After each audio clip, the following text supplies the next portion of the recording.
Welcome back to part 2 of my series, my Cornell Black Experience.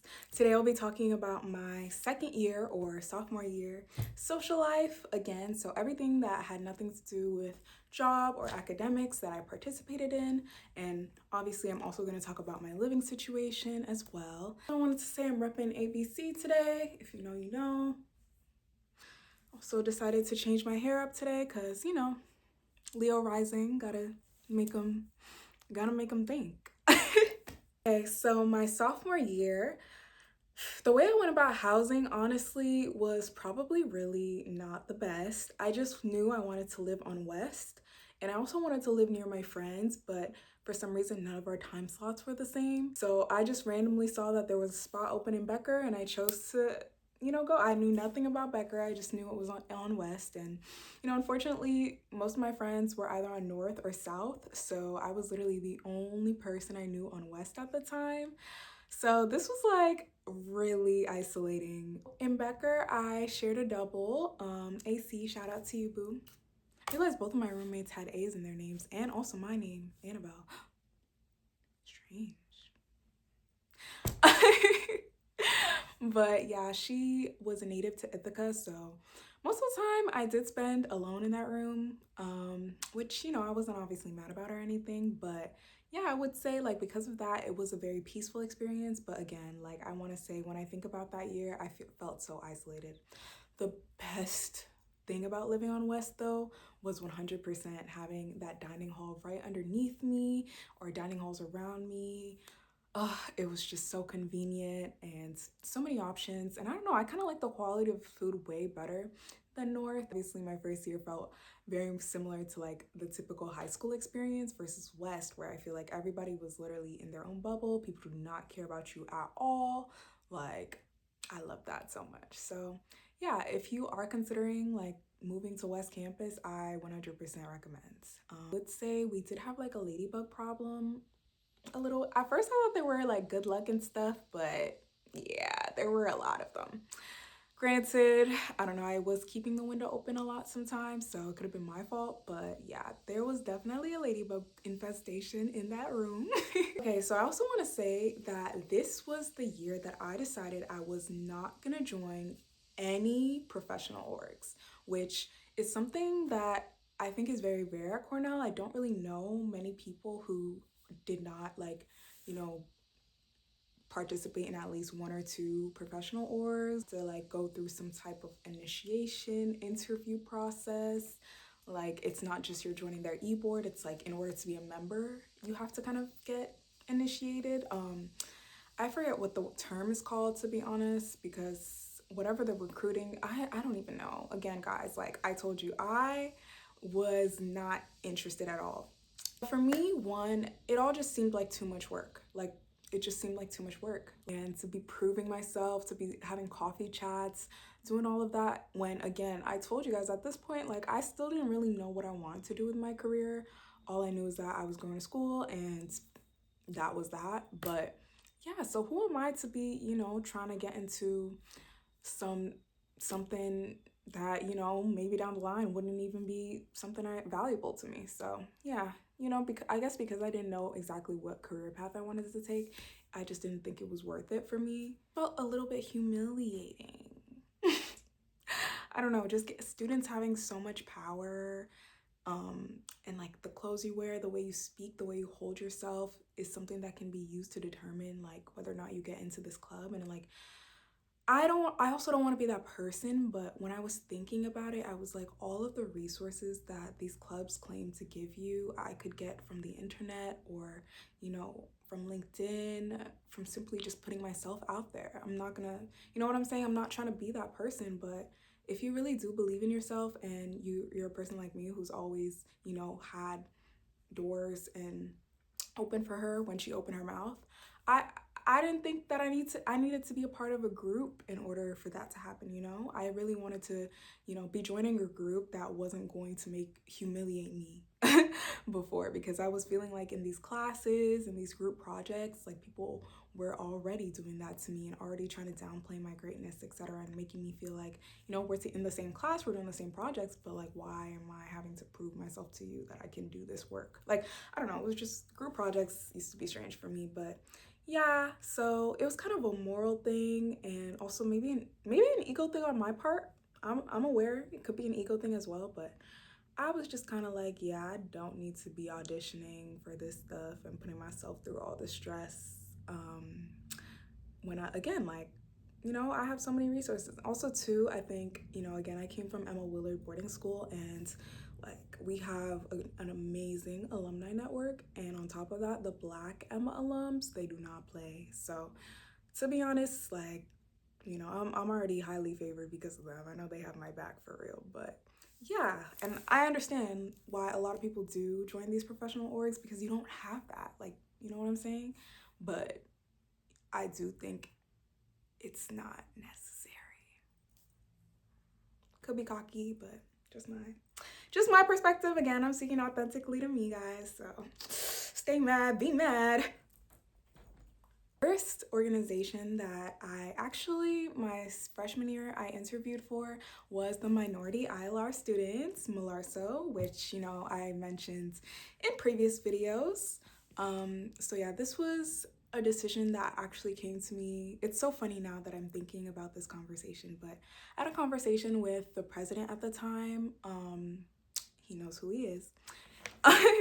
And I was kind of just like really upset, because I was telling him that I feel like ILR like stunted my creativity. Like, I feel like I can't find a place to be myself. Like, I couldn't really, I don't know, I didn't feel like an ILR for real.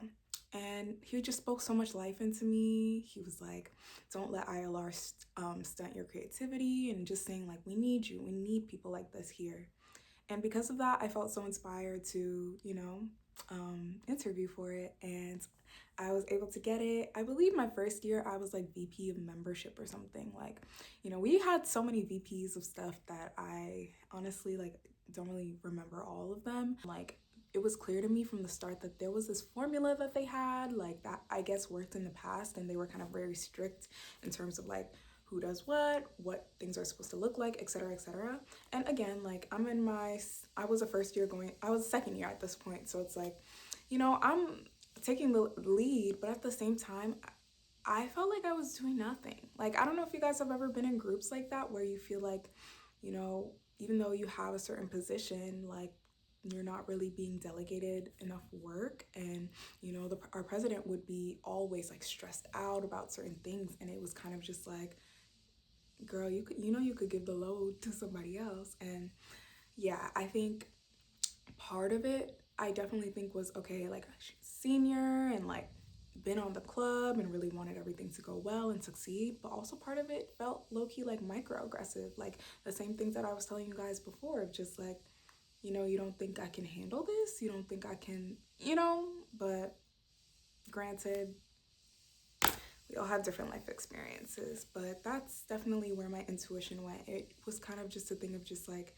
it's nice to have a Black girl on your board. Like, it looks good on the e-board to have different, like, skin colors, different women, da da da. But at our core, when it's time to sit down and like have these ideas, it's just kind of like, I don't know. Is your opinion being valued the same as your peers? And then specifically your male peers? I really loved it. I feel like I needed to know or meet a lot. It allowed me to meet a lot more ILRs, which I'm very, very happy about and very grateful for. And especially, again, minority ILRs, because like, I didn't know any. And also, I learned a lot from the old upperclassmen. Like, they had a lot of tea to spill, so really grateful for that. And also too, like, outside of like MLARSO, like, club related stuff, we had a lot of bonding events, and it was really nice. Like, I'll go to the president's house and eat and laugh. And yeah, that's something I definitely miss because I'm sure now doesn't exist as much anymore. Just like genuine, authentic, getting to know each other vibes. And I feel like that's when all of our walls came down and we were like, oh my gosh, like you guys actually like have a life, like you guys actually have a hobby. Like, I don't know. But it was just nice to, finally be open and honest with people. And not just feel like the outsider, not just feel like the quiet girl, etc. Like, no, like I have a personality, guys. I just be scared sometimes because I don't trust people easily. I've been hurt like a lot. So, and I guess again, like my biggest lesson was kind of just like good leadership sometimes doesn't mean doing everything and getting everything done. Sometimes it means trusting in your teammates. You know what I'm saying? Because I did have moments where I felt like a fraud. Like I felt like, so bad because our president was literally like killing themselves over this club. And I'm here, like all I do is show up, and yes, like there were times obviously where I did marketing stuff, etc. Like I even made a reel, which I can like clip it next. Come with me to a conference in NYC, period. So this is what it looked like when I woke up, but honestly, that's what I expected living in Ithaca. So basically, I had to trudge to the bus stop in the snow.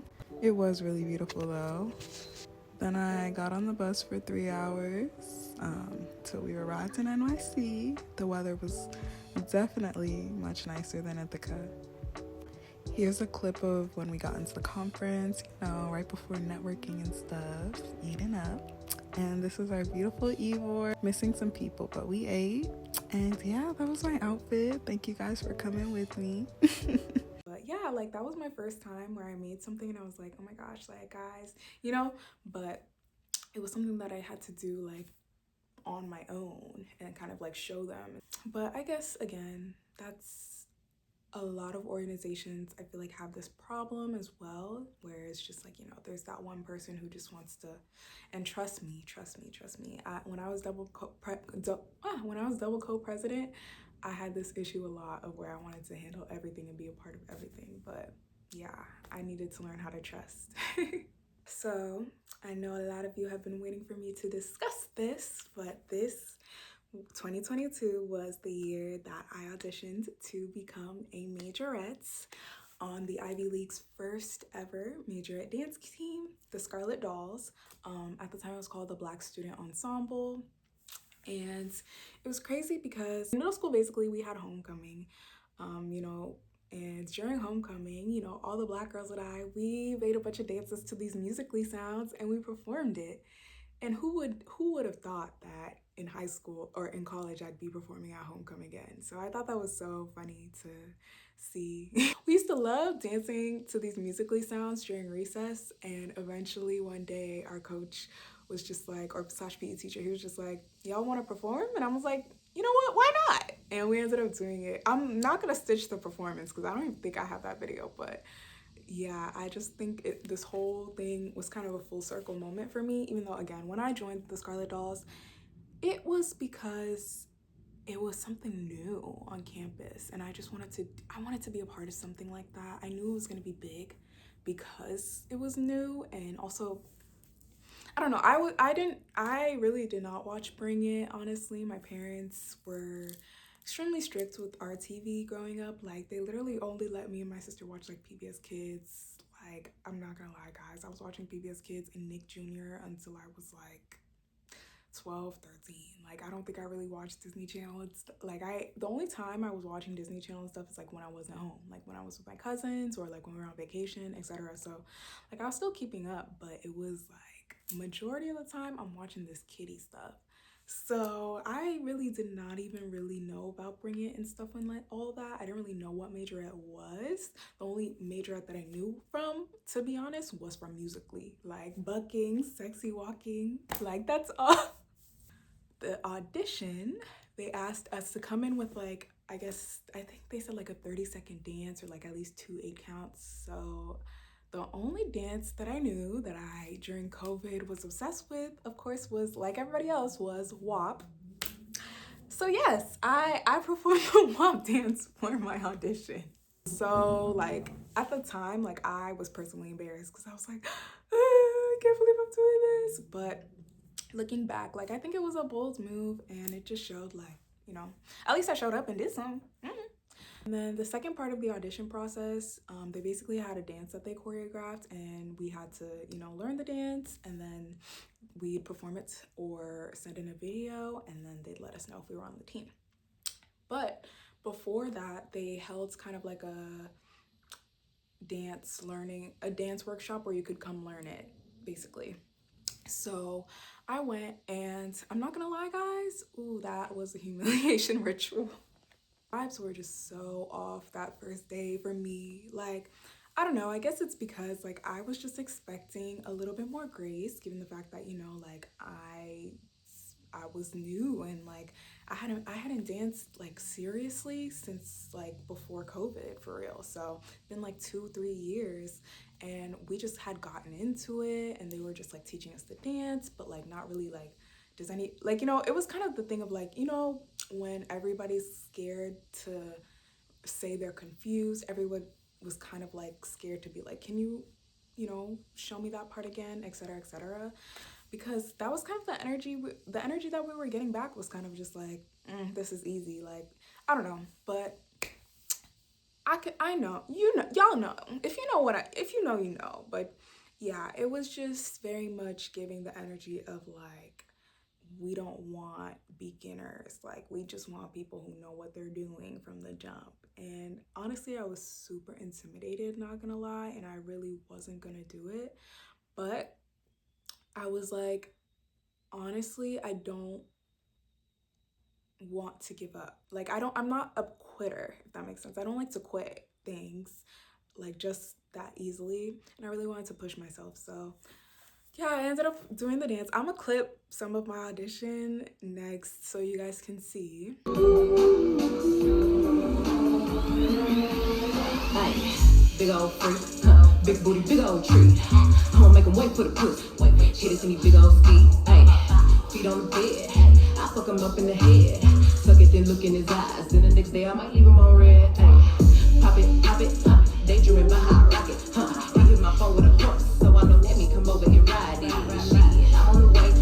Ride on that dick, I'm like, hey, usually I like to fuck, but like, we gon' make love 'cause you play. Nobody know. I fuck with him on the low. We never show up together, but I text him when I'm ready to go. Hey, I had a couple of shots at the bar. I'm finna play with that nigga in the car. I got him swerving and breaking the law. At least when I'm tennis, so nobody saw. Nobody trips like me. Get what you need like me. Ain't nobody got funny toes and roll to the tip like me. Hey, I got him addicted, he fiending. My body a drug and he need it. He begging me. Yeah. I've improved tremendously since those times, but yeah, I was very glad when I got in. And I will say though, again, like, as much as I do love my girls, that first semester was hell. Like, going to practice, I literally like mentally would have to prepare myself because I felt like it was a humiliation ritual. I felt like, there were all these people who knew the style of dance, who I guess knew better than me, and I had to be at their will and beck and call, and it just felt so uncomfortable because I didn't know what I was doing. I didn't know what was right. I didn't know what was wrong. I was just trying to be, good and not get cut, and like, you know what I'm saying? I feel like that's what we were all doing. We're kind of like sheep and kind of scared to speak up because, we didn't want to face negative consequences. And I know, like me, like I really wanted to be a majorette, but at the same time, like, there were a lot of issues. Like, I became the speaker person, and I have this big speaker. If you know me, I literally have this big speaker that my dad got me. It's huge and it's heavy. And, I started bringing it to practices because one day somebody forgot their speaker. They were like, oh, okay, bring the speaker all the time, which was fine. Again, I told you guys I literally lived on West Campus, so every day I would have to haul my booty up the slope with that speaker. And some days people would show up, some days we wouldn't. Like, you know what I'm saying? I think that was the issue. It was just like the lack of communication was annoying, and it's super inconvenient. And then on top of that, just like, kind of this expectation that everybody be on 10, I don't know, everybody be okay with certain things that were going on. I felt like there were certain comments that were made at the time about people's bodies, or like, there was a comment one time about like us going on a diet for the summer. It's just certain things where I just thought like, this is not, bring it, guys. Like, this is just, I think, yeah, there were definitely some things like, I grew up in New York City, so I actually went to, I went to when I was a part of Creative Outlet, which is its dance company, I experienced a lot of that, like teachers who were just unnecessarily weirdly mean for no reason, but I also experienced teachers who were extremely kind, and I kid you not, same result. So yeah, but I guess again, it was kind of the thing of like these people all knew each other beforehand. They had established relationships and I was on the outside. So I couldn't judge. I wasn't trying to judge. I was just trying to get through. I was just trying to get by. But by doing that, I definitely shrunk myself. I allowed like certain things to go on. It's just like, again, we're all at the time, like, and the reason I'm saying these things, well, at the time we were all students, we were all working hard. So it kind of just felt so like, honestly, it felt really disrespectful when people wouldn't come to practice without communicating. But like when that would happen to me, I'd get admonished, or like they'd threaten us, you know what I'm saying? Like it was just like, felt like the expectations for everybody weren't kept the same. And granted, as I told you guys, I'm not a quitter, I'm a hard worker. I still showed up 100% and gave it my all. And also I feel like because of it, it brought me and some of my teammates even more closer, because we were all like having cognitive dissonance, like because we were so confused. But yeah, I feel like it did inspire me to work really hard. And I feel like joining majorette that year made me so confident in my body. It made me learn how to, I don't know, I feel like that style of dance, it's, yes, you can do the moves, but if you're not connected to your body, if you're not feel like it, I don't know. Majorette is such an empowering style. I feel like even if you just learn a few moves or whatever, you will understand what I mean. Where it's like, it's not about how you do the moves, it's how it flows. Your flow is everything. That's the word, flow, flow, flow. And I feel like after I joined majorette, like my style changed, my demeanor changed. Like I felt like I was super in flow with my body for the first time. And it could have been too like the type of music we're listening to, because we're listening to a lot of Beyonce and Megan as well, and Nicki as well. But yeah, majorette definitely changed my flow so much. Love that organization 100%. And like we've had these conversations all the time, and reflected on our mistakes. And that's one thing I did like love about that organization, is that like after every performance we always had a reflection period. Everybody got to state their grievances and whatnot. So yeah, but I do think that there was a repetition of certain things that were addressed, and it was just like, I don't know if that's still happening, but I do know that it happens on a lot of other dance teams too, because again, there's not really any adult supervision, and there's not really any type of accountability for this type of behavior. So it's like, they can just cut people, they can just be weird to people, they can just do whatever, and it's kind of just like there's no real accountability or like consequences, and that goes for a lot of dance teams. So I'm sure there's a lot of girls or a lot of other people who've been members of dance teams and who've unfortunately been victim of bad behavior, and like nothing happened, because all we see is like the Instagram highlight reels, but we don't actually see the dancer's perspective. So I'm giving you my tea, and trust me, that was just the first little tidbit. So there's a lot more, good and bad. Again, as I said, like I wouldn't have stayed on the team if it was really that bad, like if it really was. But at the same time, I can 100% say like I was a people pleaser, and also like really, I don't want to say, yeah, like in the back of my mind I was like, all this is gonna be worth it, because I'm gonna have my shining moment at homecoming. And you know what I'm saying, like that's how I felt. Like I felt really prideful about that, because that was just something I wanted to do, and I really wanted to be like seen in the Black community as somebody who not only had a beautiful like style of dance and whatnot, but had a beautiful spirit. And some of the goals that we had communicated at the beginning of majorette was that we were going to be doing like community outreach and like going to our local boys and girls schools, after school programs, and like doing community conversations and dialogues with Black women and various workshops. And I'm not gonna lie, the first semester that didn't really happen, but we did do some things. But like I did want more. But granted, again, like I can already imagine how stressful it was to even create that group at Cornell. So I applaud them 100% for doing that.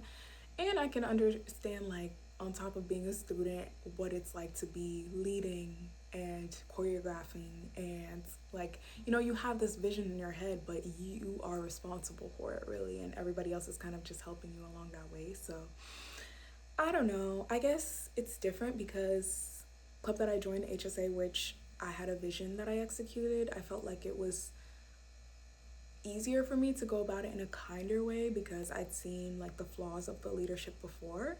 But with majorette, they had nothing. They had no blueprint. You know what I'm saying? So I can't even fully say like, oh, like these girls were weird to me, because no, like hell no. You know what I'm saying? Like we were a family. There were so many nights where we all were up late doing each other's hair, having late conversations. Like, of course there were a bunch of times where they said things to me that I wish I didn't get said, like that I feel like didn't need to be said, etc. But like they always poured into me, and that was my first home for real on campus, and I'll always cherish and love it. But again, it wasn't perfect, and I think that's okay to say, and yeah, but I love you guys so much. Like, I don't know, when I think about majorette, like it's more love than anything, because again, the amount of y'all don't know how much hours of practice we put in doing the same exact dances for weeks. Like, nah. The last thing this was also the year that the Caribbean students held their first Cornell Ball, which is like their Cornell Carnival. So it was like there was a backyard party, and then also like a stage performance, and then Conscience came, broke off your back guy. And I think this was like, the reason I love this event is because it was my first time going on stage and seeing a bunch of hate, because the DJ was like, all the Haitians get on stage, and I was like, oh my god. I'm Haitian, American girl. Know how to do the nay-nay. But when all of these young fools love it, we feel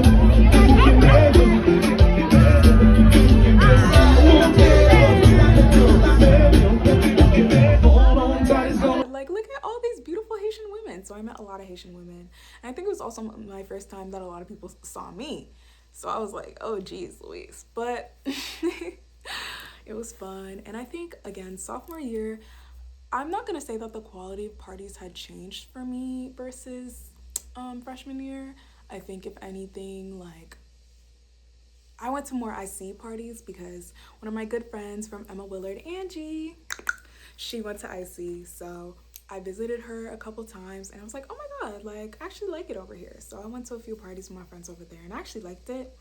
But again, like the same stuff. I'm not gonna lie, guys, I was dancing a little more. Like I feel like I was getting a little more comfortable with my body and stuff because of majorette. So yeah, like I was enjoying parties a little bit more, because even though, yes, like people around me might have been, worried about men and stuff, like I wasn't doing it for the men. But I will say, I did have a little bit of boy crazy face. But again, it was coming from a place of I'm bored and everybody else is doing it, so why don't I do it, Do I regret it? No, because I learned a lot of lessons, obviously. But my biggest lessons or biggest takeaway from sophomore year was just, it's okay to be new. It's okay to be in that phase where you don't know what you're doing for real, but as long as you know in your head, like the type of person you want to be and the type of person you are, and you stay true to that, then yeah. Because again, like I didn't even know if I was going to perform at homecoming, but I did know that going to practice every day, like it was, I was feeling better, you know, my body was looking better. Like every day I was waking up and I was like excited to dance again. Like I've always loved dancing, and I think that's something that I need to do more of still, because it's hard because I haven't been able to find my dance outlet now, and now most of my dancing is just me dancing in my room. But yeah, I I love dancing. And then again, back to the professional Orioles, guys, don't force yourself. Do not. Even if I didn't have all those resources from high school, I'm sure there would have been somebody out there who would have still taken a chance on me, you know? As I said in my first video, the formula that works for you most likely won't work for everyone else, and vice versa. So just stay true to you. And if that means like you want to do that, you want to go through that club recruiting process, 100% do that, because I know so many people that did that and they are so much stronger and confident because of it. And I'm like, yes.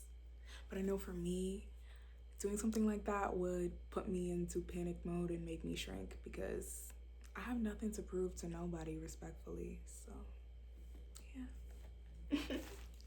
Oh my gosh, this was probably this is a good video because I didn't say Pukisa today. Even though some things deserved a Pukisa. But yeah, I don't know, guys. I'm feeling very grateful and humble today. I just love talking about these two organizations, even though, you know, there's more to come, there's more to tell. So you guys will see. Yeah, again, have a lovely day, my loves, and thank you so much to my Haitian ancestors for speaking through me. All of these videos, I literally just speak, and I make a few edits, and I just, as you can tell, I'm just speaking from my heart. So I truly feel like you guys are here with me in my room right now, you know? So, oh, look, the colors just changed blue. Baby. But yes, nous c'est petite Desaline, nous pas jumper. Thank you so much again. Grown Girl L out. Love you guys. Feel like